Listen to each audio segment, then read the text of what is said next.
Hello friends, welcome to S class education by Suhani. आज आपण पाहतोय 11th standard biology lesson number 3 kingdom Plantae आणि त्यामध्ये आपण पाहणार आहोत डिव्हिजन ब्रायोफायटा. या आधीच्या प्रीवियस व्हिडिओमध्ये मी ऑलरेडी डिव्हिजन थॅलोफायटा अपलोड केलेला आहे. आय होप की तुम्ही तो व्हिडिओ पाहिला असेल. तर त्या व्हिडिओमध्ये आपण थॅलोफायटामध्ये येणारे 3 ग्रुप्स पाहिले होते, 3 प्रकारचे अल्गे पाहिले होते, ग्रीन अल्गी, ब्राऊन अल्गी आणि रेड अल्गी. तर त्या संदर्भातच हा एक छोटासा चार्ट आहे ज्यामध्ये आपण तिन्ही ग्रुपचा एकत्र रिकॅप करू शकतो. हे NCERT मधलं आहे, तुम्ही त्या बुकमध्ये पाहू शकता. ओके, ते सगळे बुक्स मी टेलिग्राम चॅनलवरती ऑलरेडी अपलोड केलेले आहेत. त्याची लिंक तुम्हाला खाली डिस्क्रिप्शन बॉक्समध्ये मिळेलच. सो थॅलोफायटामधल्या 3 ग्रुप्समधला पहिला ग्रुप आहे तो म्हणजे क्लोरोफायसिया, की ज्यामध्ये ग्रीन कलरचे अल्गे असतात, त्याच्यामुळे त्याला आपण ग्रीन अल्गे असं कॉमन नेम त्याचं दिलेलं आहे. नेक्स्ट आहे मेजर पिगमेंट कोणतं आहे तर क्लोरोफिल ए आणि क्लोरोफिल बी हे असणारे त्याच्यामध्ये मेजर पिगमेंट आहे. सोबतच क्लोरोफायसियामध्ये फूड कोणत्या फॉर्ममध्ये स्टोअर केलं जातं तर स्टार्चच्या फॉर्ममध्ये स्टोअर केलं जातं. याची सेल वॉल सेल्युलसपासून बनलेली असते. याच्यामध्ये फ्लॅजिरल नंबर 2 to 8 आहे आणि पोझिशन ऑफ इंटरसेशन्स आहेत ते म्हणजे equal apical. Okay, after that next आहे हॅबिटेट. हे क्लोरोफायसिया कुठे पाहायला मिळतात तर फ्रेश वॉटरमध्ये, ब्रॅकिश वॉटरमध्ये आणि सॉल्ट वॉटरमध्ये. नेक्स्ट आहे फिओफायसिया, जे की आहे ज्याला आपण ब्राऊन अल्गी असं पण म्हणतो. याच्यामध्ये क्लोरोफिल ए आणि क्लोरोफिल सी आहे. आणि नेक्स्ट म्हणजे फ्युकोझॅन्थिन आहे. कशाच्या फॉर्ममध्ये फूड स्टोअर केलं जातं तर मॅनिटॉल आणि लॅमिनेरियाच्या फॉर्ममध्ये फूड स्टोअर करून ठेवलं जातं. सेल वॉल आहे सेल्युलसने बनलेलं आणि सोबतच त्याच्यामध्ये अल्जिन पण प्रेझेंट आहे. नेक्स्ट आहे फ्लॅजिरल नंबर आहे 2 आणि अनइक्वल लॅटरल. आफ्टर दॅट आहे फ्रेश वॉटरमध्ये पाहायला मिळतं, ब्रॅकिश वॉटरमध्ये आणि सॉल्ट वॉटरमध्ये. नेक्स्ट आहे रोडोफायसिया. रोडोफायसियाला आपण रेड अल्गी असं पण म्हणतो. याच्यामध्ये क्लोरोफिल ए आणि क्लोरोफिल डी प्रेझेंट आहे. फायकोइरिथ्रिन पण प्रेझेंट आहे. सोबतच याच्यामध्ये जे फूड स्टोअर केलं जातं तर फूड फ्लोरिडियनच्या फॉर्ममध्ये स्टोअर केलं जातं. फ्लोरिडियन एक प्रकारचं स्टार्च आहे. याच्यामधली सेल वॉल सेल्युलसपासून बनलेला आहे. याच्यामध्ये फ्लॅजिरल नंबर वगैरे सगळे ॲब्सेंट आहे. आणि हॅबिटेट पाहिलं तर हे फ्रेश वॉटरमध्ये काही पाहायला मिळतात, ब्रॅकिश वॉटरमध्ये आणि सोबतच सॉल्ट वॉटरमध्ये. ओके, आफ्टर दॅट नेक्स्ट आता आपण पाहतोय ब्रायोफायटा. ब्रायोफायटा हा शब्द जर आपण पाहिला तर याच्यामध्ये 2 शब्द आहेत, एक म्हणजे ब्रायॉन आणि एक म्हणजे फायटॉन. जसं की फायटॉन म्हणजे तुम्हाला माहिती आहे, फायटॉन म्हणजे प्लांट आणि ब्रायॉन म्हणजे moss. So bryophytes are mostly terrestrial plants. Mostly terrestrial म्हणजे हे कसं आहे, आधी थॅलोफायटा होतं, थॅलोफायटा पूर्णतः ॲक्वॅटिक होतं. ब्रायोफायटा मोस्टली टेरेस्ट्रियल आहे, बट हे पूर्ण जमिनीवर राहत नाही, तर हे मार्शी प्लेसेसमध्ये राहतात. मार्शी किंवा शॅडी प्लेसेस म्हणजे ज्या ठिकाणी दलदल असते तर त्या भागामध्ये. आफ्टर दॅट नेक्स्ट आहे but they need water for fertilisation. But त्यांना फर्टिलायझेशन करण्यासाठी पाण्याची आवश्यकता असते. And completion of their life cycle, आणि लाईफ सायकल कंप्लीट करण्यासाठी किंवा लाईफ सायकल परफॉर्म करण्यासाठी देखील त्यांना पाण्याची आवश्यकता असते. आणि त्यामुळे त्यांना ॲम्फिबियस प्लांट्स असं म्हटलं जातं. ॲम्फिबियस याचा अर्थ काय, जे जमिनीवरती पण राहतात आणि पाण्यामध्ये पण राहतात, किंवा ज्यांना लँड आणि वॉटर दोघांची आवश्यकता असते त्यांना आपण ॲम्फिबियस प्लांट म्हणू शकतो. ओके, कारण हे राहतात तर शॅडी प्लेसेसमध्ये, बट यांना फर्टिलायझेशनसाठी किंवा लाईफ सायकलसाठी वॉटरची गरज असते. After that they include approximately 960 genera and about 25,000 species. Genera म्हणजे जीनस, त्यांचे जीनस किती आहेत 960 एवढे त्यांचे जीनस आहेत आणि 25,000 स्पीशीज आहेत. ओके, ब्रायोफायटाचे. Life cycle of bryophytes shows sporophytic and gametophytic stages. आता हे काय आहे गॅमेटोफायटिक किंवा स्पोरोफायटिक, हे तुम्हाला चॅप्टरचा जो लास्ट टॉपिक आहे लाईफ सायकल्स तर त्यामध्ये पाहायला मिळेल.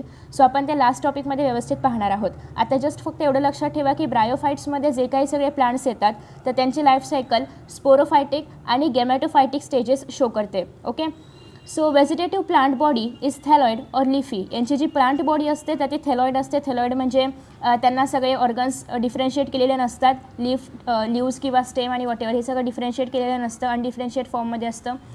लिफी विच रिप्रेझेंट्स गॅमेटोफायटिक जनरेशन, आणि त्यांची बॉडी एकतर थॅलॉइड असते किंवा फक्त लीव्ज असतात. लिफी म्हणजे फक्त लीव्ज असतात की जे गॅमेटोफायटिक जनरेशन फक्त शो करतात. ओके, आणि spore producing capsule represents sporophytic generation, आणि त्यांच्यामध्ये जे स्पोर प्रोड्यूस करणारे जे कॅप्सूल्स असतात ते पण एक प्रकारचं स्ट्रक्चर आहे त्यांच्या बॉडीमध्ये, तर त्याच्यावरून ते असं रिप्रेझेंट करतात की ते स्पोरोफायटिक जनरेशन आहेत. Okay, after that bryophytes have root like structures called as rhizoids. तुम्ही जर या ठिकाणी पाहिलं तर हे जे ब्रायोफाइट प्लांट आहे याच्यामध्ये खाली शेवटी रूट लाईक स्ट्रक्चर आहे. रूट्स नाही आहे, एक्झॅक्टली रूट्स नाही आहेत, जस्ट रूट लाईक स्ट्रक्चर आहे. ओके, रूट लाईक म्हणजे काय तर जे जे काम रूट्स करतो ते सगळे काम हे करतीलच असं नाही. ओके, त्याच्यामुळे त्याला रूट लाईक असं म्हटलं, एक्झॅक्टली रूट्स असं नाही म्हटले.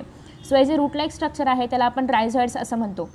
आफ्टर दॅट नेक्स्ट आहे रायझॉइड्स आर युनिसेल्युलर इन लिव्हरवर्ड्स. आता जर आपण पाहिलं तर हे जे ब्रायोफायटा आहे, ब्रायोफायटामध्ये 2 प्रकार पडतात. एक तर आहे ते म्हणजे लिव्हरवर्ड्स आणि दुसरं आहे ते म्हणजे मॉसेस. ओके, सो मॉसेस आणि लिव्हरहर्ट्स हे त्याच्यामध्ये 2 प्रकार पडतात. आता जे लिव्हरहर्ट्स प्रकार आहे, 1 मिनिट जे लिव्हरहर्ट्स प्रकार आहे तर त्यामध्ये असणारे हे जे रायझॉइड्स आहेत तर ते युनिसेल्युलर असतात. ओके, सिंगल सेल्ड असतात आणि मॉसेसमध्ये ते मल्टीसेल्युलर असतात. So rhizoids absorb water and minerals and also help in fixation of thallus on the substratum. आता हे जे रायझॉइड्स आहेत तर ते रूट्सप्रमाणेच पाणी आणि मिनरल्स लँडमधून ॲब्झॉर्ब करतात का तर प्लांटच्या ग्रोथसाठी आणि ऑल्सो फिक्सेशन ऑफ थॅलस जे थॅलाय प्रेझेंट्स आहेत तर त्यांच्या फिक्सेशनसाठी आणि त्या सबस्ट्रॅटमवरती फिक्सेशनसाठी देखील हे हेल्प करतात. सबस्ट्रॅटम म्हणजे काय, एक खाली काहीतरी बेस की ज्याच्यावरती हे उभं राहणार आहे. ओके, म्हणजे ज्याच्यावरती ते प्लांट ग्रो होणार आहे. ओके, सो त्याला आपण सबस्ट्रॅटम म्हणू शकतो. तर सबस्ट्रॅटमवरती हे प्लांट फिक्स राहावं यासाठी कोण मदत करणार, रायझॉइड्स. आफ्टर दॅट नेक्स्ट आहे की bryophytes are divided in two groups that is liverworts and mosses. Okay, so आता आपण 2 ग्रुप्स बघूया, पण त्याआधी आपण हा डायग्राम बघूया. आता या ठिकाणी जर पाहिलं तर एवढं जे स्ट्रक्चर आहे याला आपण स्पोरोफाइट म्हणतो, कारण या ठिकाणी स्पोर फॉर्मेशन किंवा स्पोर प्रोडक्शन होतं. एवढं जे स्ट्रक्चर आहे याला आपण गेमॅटोफाइट म्हणतो. खाली रायझॉइड आहे तर तुम्हाला माहिती आहेच. आफ्टर दॅट या ठिकाणी फूट स्ट्रक्चर आहे, इथे कॅप्सूल आहे. ओके, हे सगळे कॅप्सूल वगैरे तुम्हाला पुढे पण पाहायला मिळतीलच डिटेलमध्ये. आफ्टर दॅट नेक्स्ट आता आपण पाहतोय लिव्हरवर्ड्स, ज्याला की आपण हेपॅटिशिया पण म्हणतो. So these are lower member of bryophyta. हे लक्षात ठेवायचं आहे की हे लोअर मेंबर्स आहेत ब्रायोफायटाचे. These are primitive groups of bryophyta. Primitive म्हणजे काय, सगळ्यात पहिल्यांदा ब्रायोफायटामध्ये जर सगळ्यात पहिल्यांदा कोण अस्तित्वात असेल तर ते आहेत लिव्हरवर्ड्स. ओके, सो त्याच्यामुळे यांना सांगितलेलं आहे प्रिमेटिव्ह. जेव्हा पण प्रिमेटिव्ह किंवा प्री असा काही शब्द येईल याचा अर्थ हे पहिल्यापासून अस्तित्वात आहेत. ओके, किंवा सगळ्यात पहिल्यांदा हेच डिस्कवर झाले होते. After that gametophyte possesses flat plant body called thallus. तुम्ही जर पाहिलं तर यांची प्लांट बॉडी कशी फ्लॅट आहे, पसरट आहे ना. ओके, हे पण रिक्शिया एक एक्झाम्पल आहे लिव्हरवर्ड्सचं. तर यांची प्लांट बॉडी अशी फ्लॅट आहे, फ्लॅट म्हणजे एकदम पसरट आहे. आणि द थॅलस इज ग्रीन. आता यांचं वरचं पार्ट कसं आहे, ग्रीन आहे. ओके, डॉर्सी वेंट्रल म्हणजे काय, डॉर्सी वेंट्रल याचा अर्थ होतो डॉर्सल आणि वेंट्रल दोघं पण. ओके, डॉर्सल साईड म्हणजे मागची बाजू आणि वेंट्रल साईड म्हणजे पुढून आणि मागून, वरून जर आपण पाहिलं तरी पण आणि खालून जर आपण पाहिलं तरी पण ते ग्रीनच कलरचे असणार. ओके, म्हणजे जर त्याला आपण उलटं केलं तरी पण ते ग्रीनच राहणार आहे. याला आपण म्हणतो की पुढून आणि मागून दोन्ही पण पोस्ट्रेटमधून ते ग्रीनच कलरचे असणार आहेत. सोबतच यांना युनिसेल्युलर रायझॉइड आहे, म्हणजे जर आपण यांचे रूट्स पाहिले तर ते युनिसेल्युलर असणार आहेत आणि रायझॉइडच्या फॉर्ममध्ये म्हणजे रूट लाईक स्ट्रक्चर त्यांचं असणार आहे. एक्झाम्पल आहे रिक्शिया आणि मर्चान्शिया. ओके, सो रिक्शिया तुम्ही या ठिकाणी बघू शकता.